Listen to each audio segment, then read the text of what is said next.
Hello my YouTube friends, कैसे हैं आप लोग। आई होप आप लोग अच्छे होंगे। तो मैं मॉर्निंग का ब्लॉग ये शूट कर रही हूँ। अभी आप मेरा सुबह का किचन का हाल देख सकते हैं, काफ़ी बेहाल हो रखा है। काफ़ी जूठे बर्तन पड़े हुए हैं और नीचे टाइल्स भी काफ़ी गंदा हो रखा है। रात में दूध निकालते वक्त दूध भी गिर गया था। नाइट में ना किचन काफ़ी क्लीन अप करके सोना चाहिए। लक्ष्मी माँ आती है रात में, लेकिन लगता है लक्ष्मी माँ मेरे घर अभी आ नहीं रही होगी, क्योंकि मैं जूठे बर्तन तो छोड़ के सो रही हूँ। क्या है ना कि ठंड काफ़ी पड़ रही है, मुझसे अभी हो नहीं पा रहा है और रात में काफ़ी लेट हो जा रही है सोने में। तो फिर मैं बर्तन वगैरह वॉश कर ली। तो देखिए क्या क्या सब्जी आया हुआ है। आज तो आया हुआ था बैगन। बैगन में ना मौजूद रसायन हार्मोन होता है, जो कि प्रेग्नेंट लेडी को काफ़ी हार्मफुल करता है। तो गर्भवती महिलाएं जो है वो थोड़ा बैगन को अवॉइड करके चले। और ये कुछ कच्चा पका सा टमाटर आया हुआ था। और ये है इतना सारा धनिया का पत्ता। वैसे धनिया का पत्ता किडनी प्योरीफाई के लिए काफ़ी हेल्पफुल होती है, तो धनिया का पत्ता खाना चाहिए। और ये बड़ी सी फूल गोभी आई हुई थी, काफ़ी टाइटली गोभी थी। गोभी मैं पसंद नहीं करती हूँ। क्या होता है ना कि मुझे ब्लॉटिंग की प्रॉब्लम हो जाती है, तो जिन लोगों की पेट से जुड़ी समस्या है वो लोग गोभी को थोड़ा सा अवॉइड करके चले। और ये मूली आया हुआ था, जो कि खाना डाइजेस्ट करने में काफ़ी हेल्पफुल है। कच्चा मूली खाना मुझे पसंद है। और ये आया हुआ था पालक का साग, जिसमें विटामिन ए की मात्रा होती है, आंखों की रोशनी के लिए काफ़ी फायदेमंद होता है। तो पालक का साग ज़रूर खाएं, हेल्थ के लिए अच्छा है। और इधर मटर था और आलू था। तो इतनी सारी सब्जियां आई हुई है, तो प्लीज़ आप लोग अंत तक मेरे ब्लॉग में बने रहें। तो मैं आ गई थी यहाँ पे, बैगन को काट रही थी। मैं बैगन का बनाऊंगी आग में पका हुआ चोखा। मुझे चोखा खाना काफ़ी पसंद है। तो आप अभी देख सकते हैं, मैं बारीकी से बैगन को काट के अच्छी तरीके से चेक कर रही हूँ, कहीं इसमें कीड़े तो नहीं पड़े हुए हैं। क्या होता है ना कि ऊपर से देखने में तो काफ़ी फ्रेश लगता है, लेकिन अंदर में कीड़े होते हैं। तो फिर मैं बारीकी से काट के अच्छी तरीके से चेक कर ली। फिर मैं इसमें लगा रही हूँ सरसों का तेल। इससे क्या होता है ना कि आग में पकने के बाद इसकी जो लेयर होती है काफ़ी इजीली रिमूव हो जाती है। तो फिर मैं यहाँ पे टमाटर में भी लगा दी, और फिर मैं यहाँ पे मिर्च में लगा के मैं मिर्च बैगन में डाल रही थी। मुझे तीखा खाना काफ़ी पसंद है, इसलिए मैं भर भर के यहाँ पे मिर्च डाल रही हूँ। पहले मैं तीखा नहीं खाती थी, अब मैं तीखा खाने लगी हूँ। फिर मैं इसमें लहसुन भी आग में पकने के लिए दी हूँ, इससे टेस्ट काफ़ी अच्छा लगता है। और फिर मैं आ गई थी यहाँ पे गोभी को काटने के लिए। काफ़ी टाइटली गोभी थी, तो मेरी चाकू भी बार बार टेढ़ी हो जा रही थी। तो मैं यहाँ पे बार बार सीधी कर रही थी। आप लोग जब भी टाइटली गोभी काटे चाकू से, तो थोड़ा सावधानी से काटे।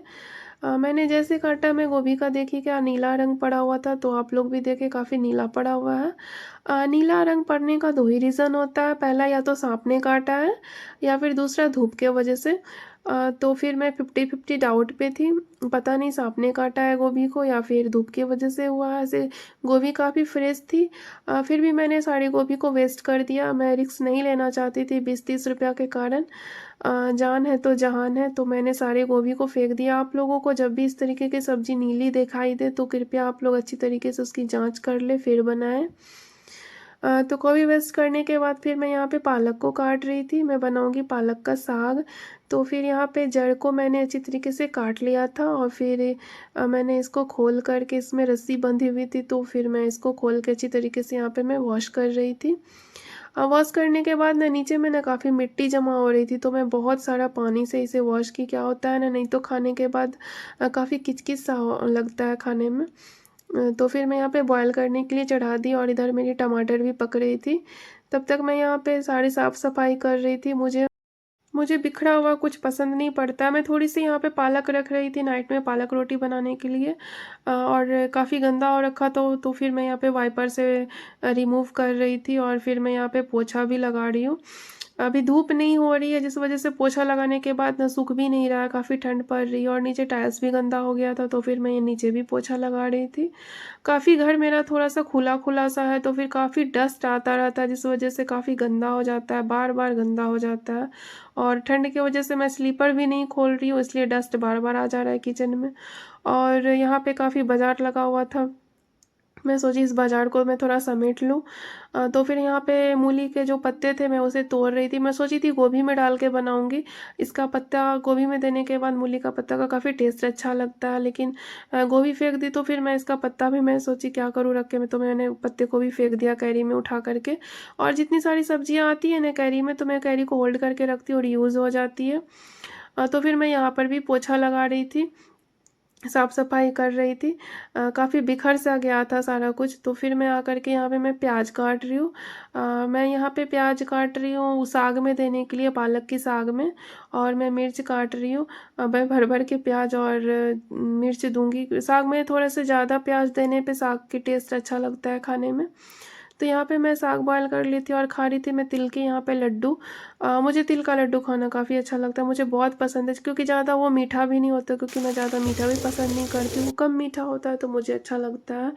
और यहाँ पे कढ़ाई में मैं मिर्च और प्याज को मैं फ्राई कर रही हूँ। फ्राई हो जाने के बाद फिर मैं यहाँ पे पालक डाल रही हूँ। पालक डालने के बाद मैं इसको थोड़ा फ्राई करूँगी और इसमें मैं नमक डाल रही हूँ। मैं सिंधा नमक का इस्तेमाल करती हूँ। इससे क्या होता है ना कि बीपी मेंटेन में होता है। जिन लोगों को बीपी से रिलेटेड प्रॉब्लम है वो लोग सिंधा नमक का सेवन करें। और हल्दी मैंने नहीं डाला है, क्योंकि साग में हल्दी नहीं पड़ती है। आप लोग बताना ऐसी कौन सी 2 सब्जी है जिसमें हल्दी नहीं पड़ती है। एक तो आप लोगों ने देख ही लिया साग में नहीं पड़ती है, और दूसरा कौन सी ऐसी सब्जी जिसमें हल्दी नहीं पड़ती है। आप लोग प्लीज़ कमेंट सेक्शन में बताना। तो फिर मैं यहाँ पे प्याज डाल रही हूँ, मिर्च डाल रही हूँ, और फिर थोड़ी सी कच्चा कच्चा सरसों का तेल डाली और नमक डाली, और फिर मैं धनिया का पत्ता ऐड कर रही हूँ। और फिर देखिए आप लोग, मेरा खाना बन के रेडी हो चुका है। तो फिर मैंने यहाँ पे दाल बना रखा है, चावल बनाई हूँ, और यहाँ पे आप देख ही सकते हैं, यहाँ पे बैगन और टमाटर का चोखा है, और यहाँ पे पालक की साग है। तो मेरा खाना लगभग में रेडी हो गया। गोभी तो मैं फेंक दी, गोभी की सब्ज़ी नहीं बना पाई। और ये है गुड़ वाली स्पंज, काफ़ी टेस्टी स्पंज है, और ये 3 से 4 महीने ही बनती है, फरवरी तक ही बनेगी, उसके बाद फिर नहीं बनती है यहाँ के मिष्ठान भंडार में। तो फिर मैं इसका सारे रस को रिमूव कर रही थी। मुझे ना मीठा ज़्यादा पसंद है, इसलिए मैं सारे रस को निचोड़ रही थी, मैं फिर खाऊंगी। तो फिर आप लोगों को मेरी वीडियो कैसी लगती है प्लीज़ कमेंट में बताएं। Thanks for this watching.